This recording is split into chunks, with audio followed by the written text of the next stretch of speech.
Mind manifested. Lesson 6. Wealth of mind expresses itself in riches. Prosperity, according to Webster, is an advance or gain in anything good or desirable, successful progress toward or attainment of a desired object. Prosperity does not mean the same thing to any two persons. To the wage earner, an increase of a few dollars in the weekly income may seem like wonderful prosperity, for it means an increase in the comfort and welfare of his family. The man who engages in vast enterprises reckons prosperity in larger terms and does not consider himself prosperous unless things are coming to him in a big way.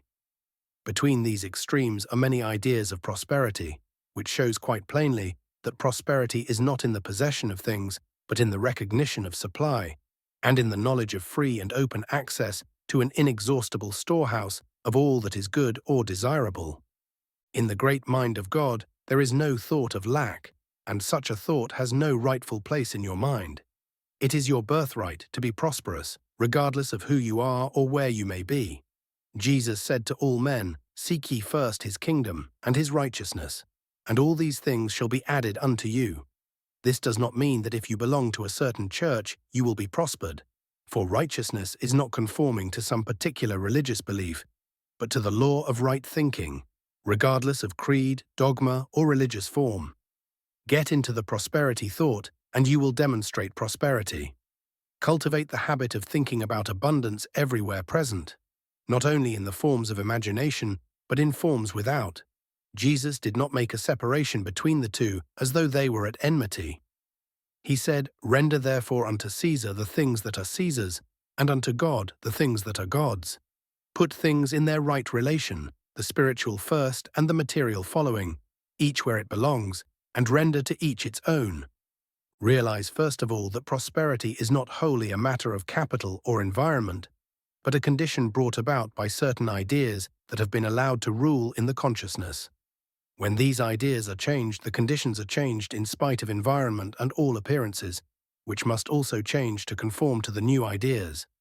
People who come into riches suddenly without building up a consciousness of prosperity soon part from their money. Those who are born and bred to riches usually have plenty all their life, even though they never make the effort to earn a dollar for themselves. This is because the ideas of plenty are so interwoven into their thought atmosphere that they are a very part of themselves. They have the prosperity consciousness, in which there is no idea of any condition under which the necessities of life could be lacking. We are sometimes asked whether we advocate the accumulation of riches. No. The accumulation of riches, as has been explained, is futile unless it is the outgrowth of a rich consciousness. We advocate the accumulation rather of rich ideas, ideas that are useful, constructive, and of service to the well-being of all mankind. The outer manifestation of riches may follow or it may not, but the supply for every need will be forthcoming, because the man of rich ideas has confidence in an all-providing power that never fails. He may not have an extra dollar, but his ideas have merit, and he has confidence, a combination that cannot fail to attract the money to carry him forward. This is true riches, not an accumulation of money, but access to an inexhaustible resource that can be drawn on at any time to meet any righteous demand. When a person has this rich consciousness, there is no necessity for laying up gold or accumulating stocks and bonds or other property to ensure future supply. Such a one may be most generous with his wealth without fear of depletion, because his rich ideas will keep him in constant touch with abundance. Those who have the thought of accumulating material wealth, a thought that is dominant in the world today, are unbalanced. They have a fear of the loss of riches that makes their tenure insecure. Their prosperity is based on a wrong idea of the source of riches and eventually means disaster. The sin of riches is not in the possession, but in the love of money, a material selfishness that leads to soul starvation. It is not a crime to be rich, nor a virtue to be poor, as certain reformers would have us think. The sin lies in hoarding wealth and keeping it from circulating freely to all who need it. Those who put wealth into useful work that contributes to the welfare of the masses are the salvation of the country. Fortunately, there are many in this country who have the prosperity consciousness. If we were all in a poverty consciousness, famines would be as common here as they are in India or China. Millions in those lands are held in the perpetual thought of poverty, and they suffer want in all its forms from the cradle to the grave. The burden of the poverty thought reacts on the earth so that year after year it withholds its products, and many people starve. Universal mind controls all nature and is in possession of all its products. The earth is the Lord's, and the fullness thereof is a great truth. Puny personal man uses all his craft to get control of the products of nature, but is always defeated in the end. Only the universal man of spirit is in indisputed possession, and to him the Father says, "All that is mine is thine." Jesus did not have title to a foot of land and evidently had no money, for the apostles carried whatever funds the company had. He did not even burden himself with a tub, as did Diogenes, and had not where to lay his head. Yet he was always provided with entertainment of the best. He took it for granted that whatever he needed was his.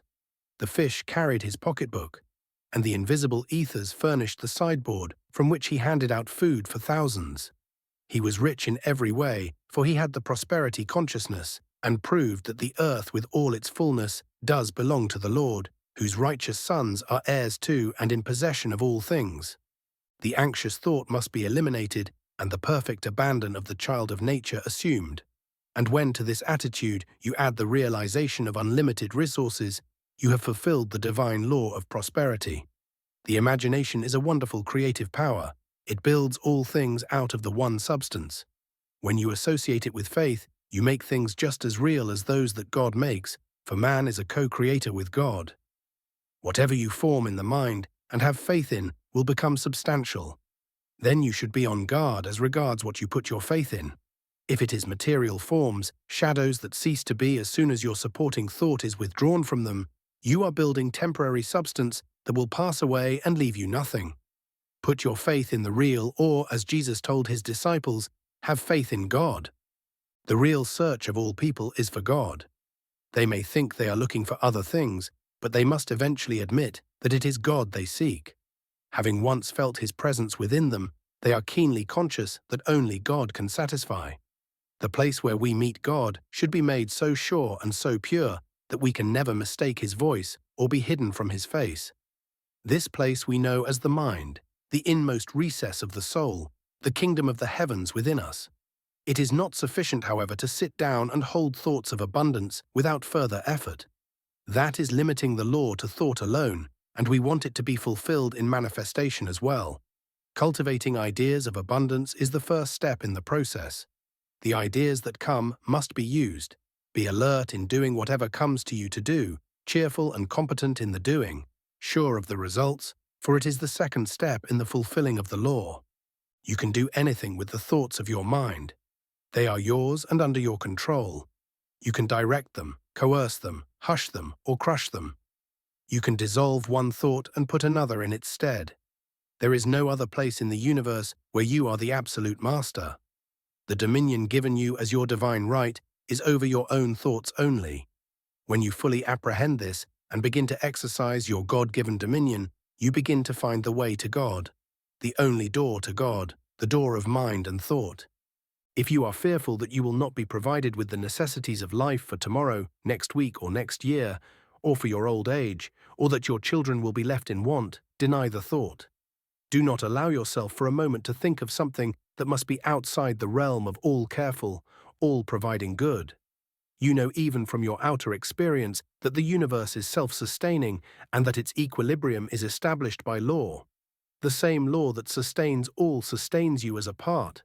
Claim your identity under that law, your oneness with the all, and rest in the everlasting arms of cause which knows nothing of lack.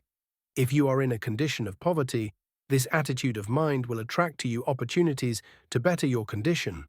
Insulate your mind from the destructive thoughts of all those who labor under the belief in hard times.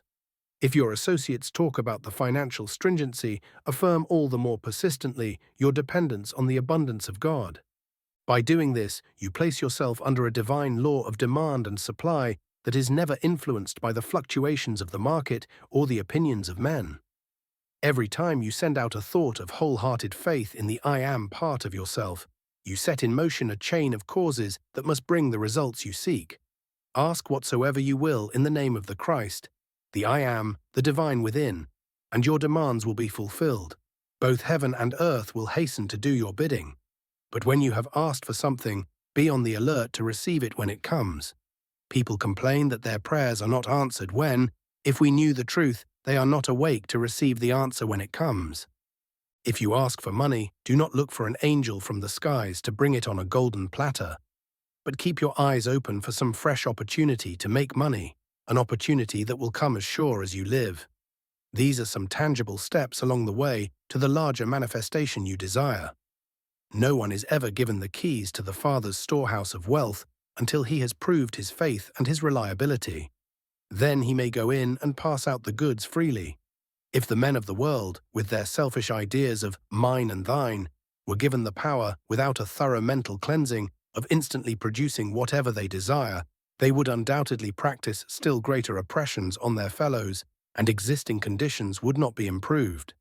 A stonecutter sees a block of marble as so many hours' work, while Michelangelo sees it as an angel that it is his privilege to bring forth.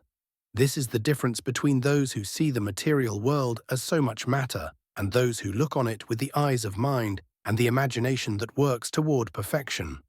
One who paints a picture or makes a piece of sculpture first sees it in his mind. He first imagines or images it. If he wants a strong picture, he makes force one of the elements of his image. If he wants beauty and character, he puts love into it. He may not see the perfect picture until all these elements are combined. Then it requires but little effort to transfer it from his mind to the canvas or to the marble. On the sixth day of creation, we are told, God imaged his man, made him in his image and likeness. This does not mean that God looks like man, a personal being with man-like form. We make a thing in our own image, the image we have in mind for the thing, and our creation does not resemble us in any way. God is without form, for he is spirit. God is an idea that man has tried to objectify in various forms. He is the universal substance, the life that animates the substance, and the love that binds it together. Man just naturally gives some form to every idea he has, even the idea of God, for the formative faculty of the mind is always at work, whether we are awake or asleep. We get material for forming mental pictures from without and from within.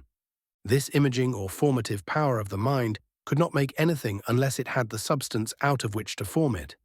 One could not make a loaf of bread without the flour and other ingredients.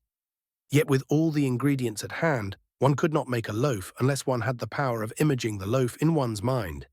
This seems simple, but the fact is that the power to form the loaf is less common than the available material for the loaf. Flour and water are abundant, but only certain people can use them in the right way to form a palatable loaf of bread. So with this subject of prosperity, substance is everywhere, filling all the universe. There is no lack. If we have not been successful in forming it into the things we have needed and wished for, it is not because of lack of substance, but of lack of understanding how to use our imaging power. The world goes through periods of seeming lack because the people have refused to build their prosperity on the inner, omnipresent, enduring substance, and on the contrary have tried to base it on the substance that they see in the outer. This outer substance, formed by the imaging power of men in past ages, seems to be limited, and men struggle for it, forgetting their own divine power to form their own substance from the limitless supply within. The lesson for all of us should be to build our prosperity on the inner substance. Those who do demonstrate prosperity through the law of men have nothing permanent. All their possessions may be swept away in a moment. They have not built on the orderly law of God, and without the rich thoughts of God's bounteousness, no one can have an enduring consciousness of supply. No disease, poverty, or any other negative condition can enter into our domain unless we invite it. Nor can it remain with us unless we entertain it. Conscious power over all such conditions is one of our greatest delights and a part of our divine inheritance, but we must learn the law and apply the power in the right way. Men have a consciousness of lack because they let Satan, the serpent of sense, tempt them. The Garden of Eden is within us here and now, and the subtle temptation to eat of the tree of sensation is also still with us. We have been given dominion over the animal forces of the body, the beasts of the field, and must tame them, making them servants instead of masters of the body. Instead of feeding them, we must make them feed us. When we overcome the animals within, it will be easy to train them in the without. This truth of overcoming is taught all through the scriptures, and we can demonstrate it in our life, for God has endowed us with the power to overcome. We must lay hold of that inherent power and begin to use it constructively. The whole human family seems to be sensation mad. All our economic and social troubles can be traced right back to the selfishness of the sense man. We can never overcome these conditions in the outer until we overcome their causes in the inner soul of ourselves. There is sure to be repetition of war and peace, plenty and famine, good times and depressions, until we take the control of mind substance away from the sense man and give it to the spiritual man. We know that there is a spiritual man, and we look forward in some ideal way to his coming, but he will never come until we bring him. We hope and pray for the coming of better things. But as Mark Twain said about the weather, no one does anything about it. We can do something about the matter of self-control, and each of us must, if we are ever to improve our condition physically and financially, as well as morally and spiritually. We must lift up this serpent of sense, as Moses lifted up the serpent in the wilderness, and control it in the name of Christ. Eliminate all negative thoughts that come into your mind. Yet do not spend all your time in denials, but give much of it to the clear realization of the everywhere present and waiting substance and life. Some of us have in a measure inherited hard times by entertaining the race thought so prevalent around us. Do not allow yourself to do this. Remember your identity, that you are a son of God, and that your inheritance is from Him. You are the heir to all that the Father has. Let the I Am save you from every negative thought. The arrows that fly by day and the pestilence that threatens are these negative race thoughts in the mental atmosphere. The I Am consciousness, your Savior, will lead you out of the desert of negation and into the promised land of plenty that flows with milk and honey. Deny that you can lose anything. Let go of negative thoughts of financial loss or any other kind of loss, and realize that nothing is ever lost in all the universe. There are opportunities everywhere, just as there have always been, to produce all that you need financially or otherwise. God wants you to be a producer of new ideas. New ideas come to you from within. Do not think for a moment that you are limited to the ideas that come from without. Many of those ideas are outgrown anyway and have outlived their usefulness. That is why we go through periods of change, so that old, outworn ideas can be discarded and replaced with new and better ones. There have been more inventions since the beginning of the so-called Depression than in any previous similar period of American history.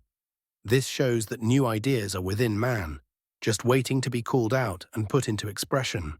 We can find new ways of living and new methods of work.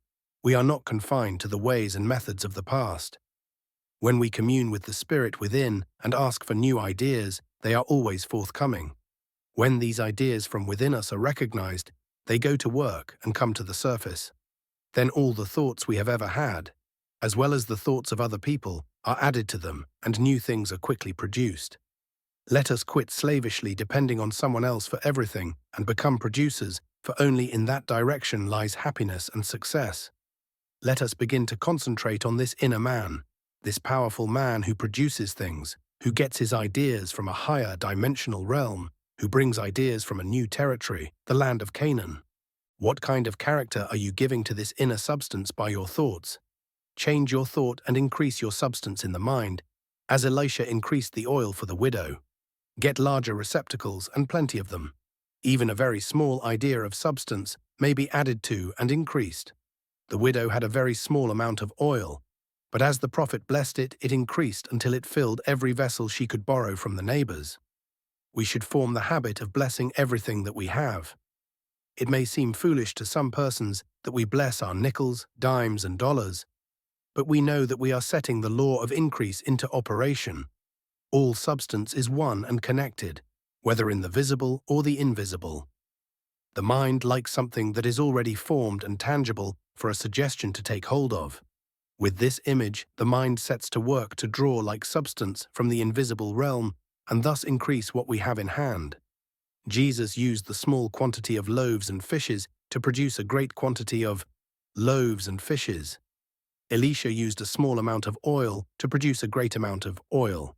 So when we bless our money or other goods, We are complying with a divine law of increase that has been demonstrated many times.